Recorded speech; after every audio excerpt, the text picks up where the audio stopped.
नमस्कार दोस्तों, आप सभी का हमारी आज की रोमांचक कहानी में हार्दिक स्वागत है।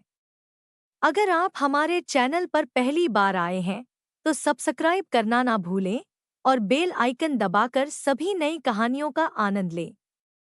आज की कहानी बेहद खास और दिलचस्प होने वाली है, इसलिए लास्ट तक जरूर सुनें, आपको बहुत मजा आने वाला है। तो बिना किसी देरी के चलिए कहानी शुरू करते हैं। क्या हुआ जब एसपी साहिबा खुद गरीब का भेष बनाकर अस्पताल पहुंची। डॉक्टर ने थप्पड़ मारकर धक्का देकर उन्हें अस्पताल से बाहर निकाल दिया और इलाज करने से मना कर दिया।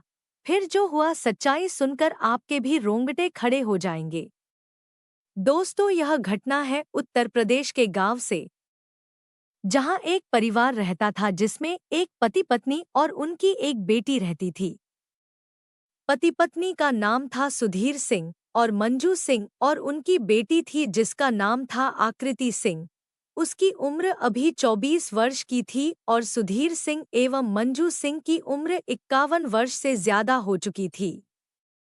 सुधीर सिंह पेशे से एक किसान था और उसका कोई बेटा नहीं था। उसकी इकलौती बेटी आकृति सिंह थी।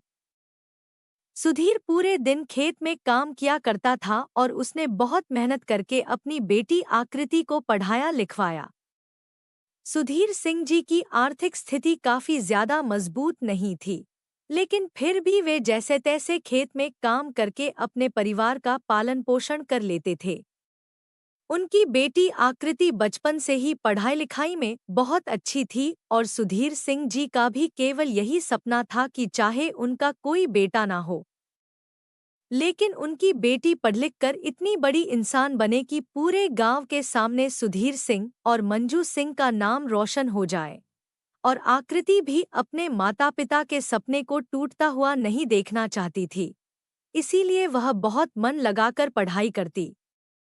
बचपन से ही वह हर कक्षा में पहला स्थान प्राप्त कर रही थी। जब आकृति की 12वीं की परीक्षा हो जाती है, तब आकृति के स्कूल के प्रिंसिपल उससे बात करते हैं कि तुम्हें आगे चलकर क्या बनना है। तब आकृति उन्हें बताती है कि मेरा पुलिस अधिकारी बनने का सपना है, इसीलिए वह प्रिंसिपल उसे यूपीएससी परीक्षा की तैयारी करने का सुझाव देते हैं।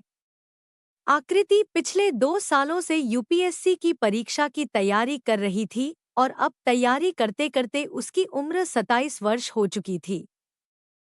लेकिन सुधीर सिंह और मंजू सिंह को अब यह चिंता सता रही थी कि उनकी बेटी 27 साल की हो चुकी है और अभी तक उसका विवाह नहीं हुआ है, क्योंकि सुधीर और मंजू सिंह दोनों भी बहुत ज्यादा बुजुर्ग होने लगे थे। उनकी भी उम्र धीरे धीरे समाप्त होती जा रही थी। इसलिए सुधीर सिंह ने कई बार आकृति से कहा कि तुम एक बहुत अच्छे लड़के से विवाह कर लो। हम तुम्हारे लिए ऐसा रिश्ता ढूंढेंगे जो तुम्हें आगे पढ़ाई करने से मना नहीं करेंगे।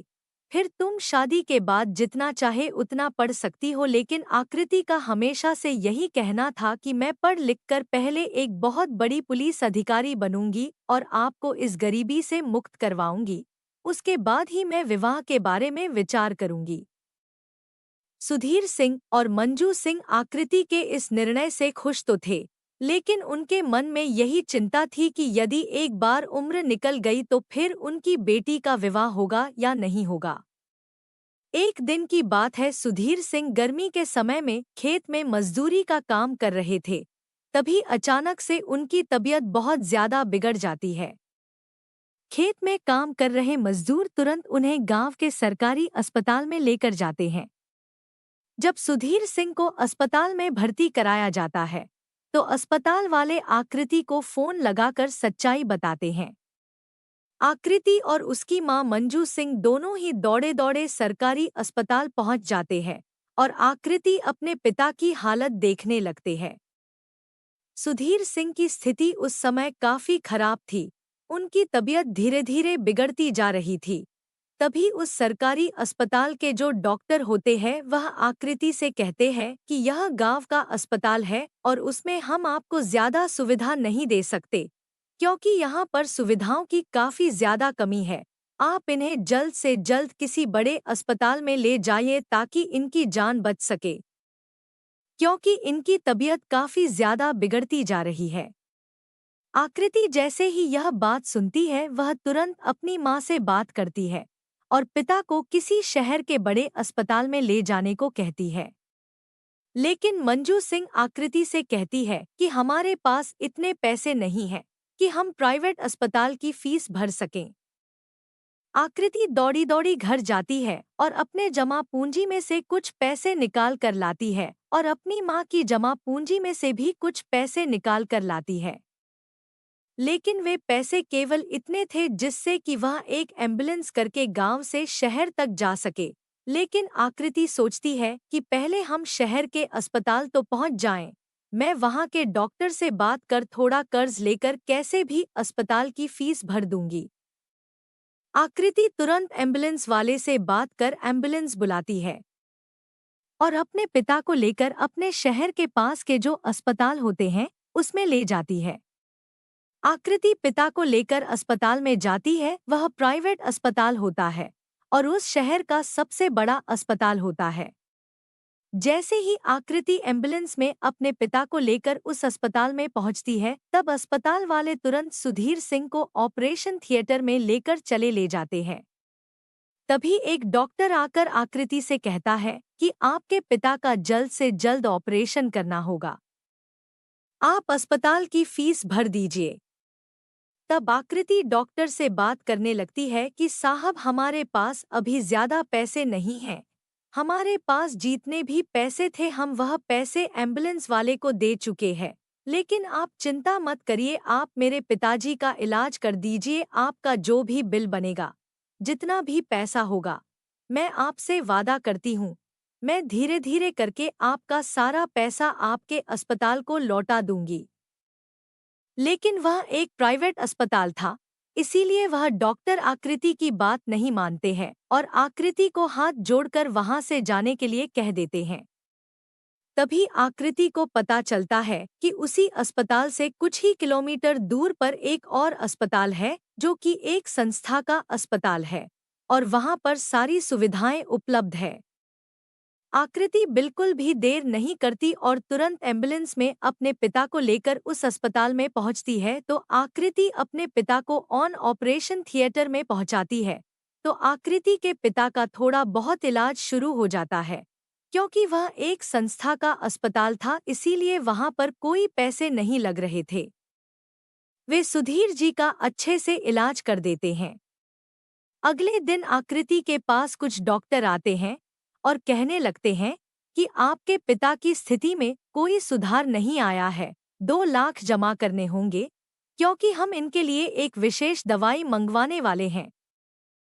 तब आकृति उन डॉक्टर को कहती है कि साहब, हमारे पास बिल्कुल भी पैसे नहीं हैं और इसीलिए हम इस संस्था के अस्पताल में आए हैं।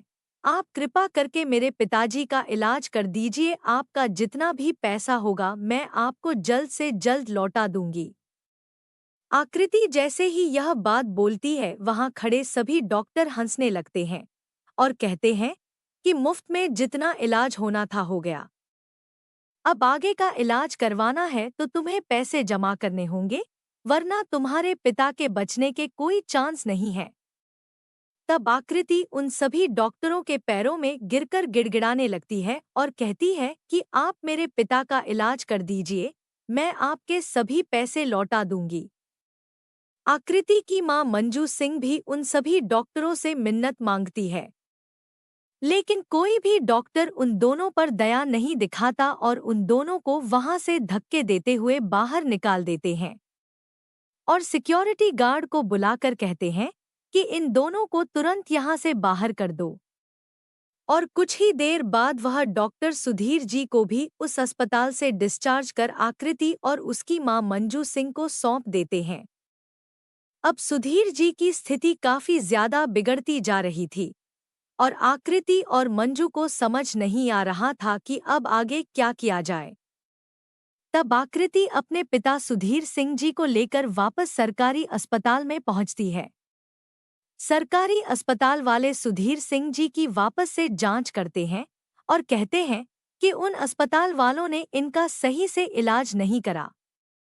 इन्हें कोई अन्य दवाई की कोई आवश्यकता नहीं थी, उन्हें बस ऑक्सीजन की आवश्यकता थी। और वे यदि थोड़े सही से इनका इलाज करते तो अभी इनकी स्थिति में काफी सुधार आ जाता। सरकारी अस्पताल के डॉक्टर बहुत कोशिश करते हैं, लेकिन कुछ ही घंटों बाद सुधीर सिंह जी अपना दम तोड़ देते हैं। और फिर वह अस्पताल के डॉक्टर आकर आकृति और मंजू सिंह को पूरा सच बताते हैं। आकृति जैसे ही यह सच सुनती है तो आकृति वहीं फूट फूट कर रोने लग जाती है। और जब उसे पता चलता है कि सबके पीछे उस अस्पताल वालों की गलती है या उनका लालच है, क्योंकि उन्होंने आकृति से पैसे मांगे थे और आकृति ने पैसे नहीं दिए, इसलिए उन्होंने उसके पिता का सही से इलाज नहीं किया। आकृति के मन में उस अस्पताल के खिलाफ बहुत ज्यादा नफरत बन गई थी। कुछ ही समय के बाद वह अपने पिता का अंतिम संस्कार करती है और उसी समय ठान लेती है कि उस अस्पताल का सच मैं पूरी दुनिया के सामने लाकर रखूंगी और पूरी दुनिया को उस अस्पताल की सच्चाई बताऊंगी। आखिर किस प्रकार एक अस्पताल के कुछ डॉक्टरों ने व्यापार बना रहे हैं और गरीब लोगों से मुंह मांगा पैसा मांगते हैं, और पैसा ना दिए जाने पर किस प्रकार से वे मरीजों के साथ इस प्रकार की गलत घटनाएं कर देते हैं। आकृति के मन में उस अस्पताल के खिलाफ गुस्सा बहुत था, लेकिन उसका साथ देने वाला कोई नहीं था। तो आकृति भी जानती थी कि एक गरीब की पुकार इस देश में कोई नहीं सुनेगा। यदि वह पुलिस थाने में भी जाती तो वह डॉक्टर पुलिस वालों को पैसा खिलाकर उनका भी मुंह बंद कर देंगे। कोई भी आकृति की सहायता नहीं करेगा। धीरे धीरे थोड़े दिन बीत जाते हैं। आकृति और मंजू सिंह की आर्थिक स्थिति बहुत ज्यादा कमजोर हो चुकी थी। अब आकृति की मां मंजू सिंह ने अपने आसपास के घरों में झाड़ू पोछा करने का काम शुरू कर दिया था, जिससे उनके 2 टाइम के खाने का खर्च निकल जाया करता था। आकृति भी अब कोई जॉब की तलाश कर रही थी। कुछ समय के बाद आकृति को भी पार्ट टाइम जॉब मिल जाती है। वह दिन में कुछ घंटे जॉब किया करती थी और रात भर जागकर अपनी यूपीएससी की परीक्षा की तैयारी किया करती थी। धीरे धीरे इस घटना को हुए 1 साल निकल जाता है और 1 साल बाद आकृति के यूपीएससी की परीक्षा आ जाती है और आकृति बहुत मेहनत कर परीक्षा देने जाती है। और जब परीक्षा के परिणाम आते हैं तो आकृति उस परीक्षा में पहला स्थान हासिल कर अपने जिले की सबसे बड़ी टॉपर बन जाती है। और जब यह खबर पूरे गांव वालों को पता चलती है तो गांव के सभी लोग आकृति पर बहुत ज्यादा गर्व महसूस करने लगते हैं, क्योंकि आकृति यूपीएससी की परीक्षा पास कर अब एक आईपीएस ऑफिसर बन चुकी थी। कुछ महीनों तक आकृति की ट्रेनिंग चलती है। उसके बाद उसे अपनी पहली पोस्टिंग अपने पास के उसी शहर में मिल जाती है जहां वह अपने पिता को लेकर उसके अस्पताल गई थी। आकृति के मन में आज भी उस अस्पताल के खिलाफ बहुत नफरत भरी थी, लेकिन आकृति की अभी अभी पहली पोस्टिंग हुई थी, इसीलिए वह अभी कोई ऐसा बड़ा कदम नहीं उठाना चाहती थी। कुछ महीनों तक आकृति उस शहर में अपनी सेवाएं देती और ईमानदारी से काम करते हुए गांव में हो रहे सभी प्रकार के अपराध बंद करवा देती है और जो गलत व्यापार चल रहे हैं उन पर भी ताला लगवा देती है। धीरे धीरे कुछ महीने बीत जाते हैं। एक दिन आकृति अपने पुलिस की गाड़ी में कहीं जा रही थी, तभी रास्ते में वह संस्था वाला अस्पताल आ जाता है जहां उसके पिता का इलाज करने से डॉक्टरों ने मना कर दिया था। आकृति देखती है कि उस अस्पताल के बाहर कुछ लोग बैठे हैं और वे बहुत ज्यादा रो रहे हैं। आकृति तुरंत अपनी गाड़ी रोकती है और गाड़ी से निकलकर उन लोगों के पास जाकर उनसे बात करने लगती है। तो वह लोग बताते हैं कि मैडम, हम पिताजी को लेकर इस अस्पताल में इलाज के लिए आए थे। कुछ दिन तो इन्होंने मुफ्त में सही से इलाज करा, लेकिन अब यह हमसे बहुत ज्यादा पैसों की मांग कर रहे हैं और हमारी आर्थिक स्थिति इतनी नहीं है कि हम वह पैसे भर सके और हमारे पिता की हालत बहुत ज्यादा बिगड़ती जा रही है। अब हमें समझ नहीं आ रहा है कि हम क्या करें। आकृति समझ चुकी थी कि आज भी उस अस्पताल में इसी तरीके से गलत व्यापार हो रहा है। कुछ डॉक्टर अपने मनमाने पैसे मांगकर गरीबों को परेशान कर रहे हैं। आकृति उन गरीबों को कुछ पैसे देकर उन्हें कहती है कि आप दूसरे अस्पताल में अपने पिता का इलाज करवा लीजिए। यहाँ से उन्हें तुरंत ले जाइए कहकर आकृति भी वहाँ से चली जाती है। अब आकृति के मन में उस अस्पताल और उन डॉक्टरों के खिलाफ बहुत ज्यादा गुस्सा पैदा होने लगा था। आकृति ने मन ही मन ठान लिया था कि इन डॉक्टरों को इनकी गलती की सजा जल्द से जल्द दिलवानी होगी, वरना यह लोग गरीबों को पूरी तरीके से लूट लेंगे। आकृति एक योजना तैयार करती है और अगले ही दिन वह एक भिखारी का भेष बनाकर अपने साथ एक पुलिस कांस्टेबल को मरीज बनाकर उसी अस्पताल में पहुंच जाती है और वहां जाकर डॉक्टरों से कहने लगती है कि यह मेरे पति है, इनकी तबीयत काफी ज्यादा बिगड़ गई है। वहां के डॉक्टर उस कांस्टेबल को भर्ती कर लेते हैं, लेकिन वह डॉक्टर आकृति को और उस कांस्टेबल को पहचान नहीं पाते, क्योंकि वह दोनों एक भिखारी का रूप बनाकर अस्पताल पहुंचे थे। कुछ घंटों तक वह उसका इलाज करते रहते हैं और कुछ समय बाद वही होता है जो आकृति ने सोचा था। कुछ डॉक्टर आकृति को अपने कैबिन में बुलाते हैं और आकृति से कहने लगते हैं कि आपके पति की स्थिति काफी ज्यादा खराब है, आपको इतने पैसे भरने होंगे तब जाकर उनकी जान बच पाएगी। आकृति एक बहुत ही शातिर पुलिस वाली थी। वह अपने साथ पूरा कैमरा लगाकर आई थी और उसके साथ जो कांस्टेबल मरीज बनकर आया था वह उसके कपड़ों में भी एक छोटा सा कैमरा छुपाकर लाई थी। जब वह डॉक्टर आकृति से पैसों की मांग करने लगते हैं, तब आकृति डॉक्टरों से कहती है कि यह तो एक संस्था का अस्पताल है, यहाँ तो सबका मुफ्त इलाज होना चाहिए, आप मुझसे पैसे क्यों मांग रहे हो? तब वह डॉक्टर कहते हैं कि मुफ्त में सारा इलाज नहीं होता, यदि आप चाहते हैं कि आपके पति की जान बच पाए तो आपको यह पैसे भरने होंगे, वरना आप अपने पति को यहाँ से ले जाइए, इनका बच पाना बहुत ज्यादा मुश्किल है।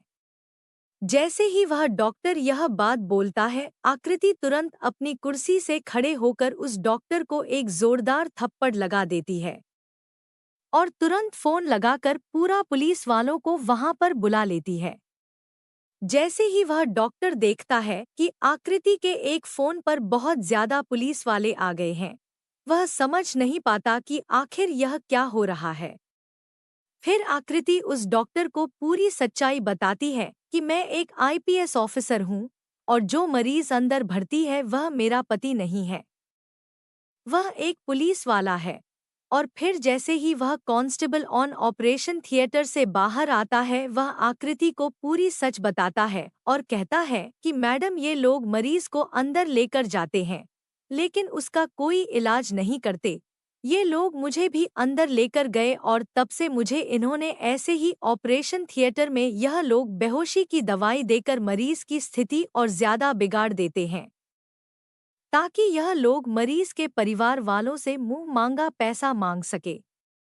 आकृति और वह कांस्टेबल ये सारी घटनाएं एक कैमरे में रिकॉर्ड कर लेते हैं और जिस संस्था का वह अस्पताल होता है, उस संस्था के अध्यक्ष को वहां पर बुलाकर पूरी सच्चाई बताते हैं।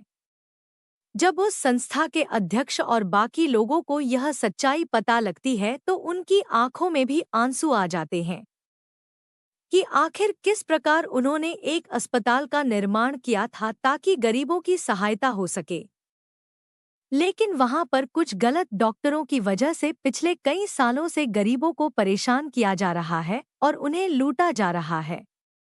तब आकृति उन संस्था वालों को पूरी सच्चाई बताती है कि आज से कुछ साल पहले उसके पिता के साथ भी इन डॉक्टरों ने इसी प्रकार की घटना करी थी।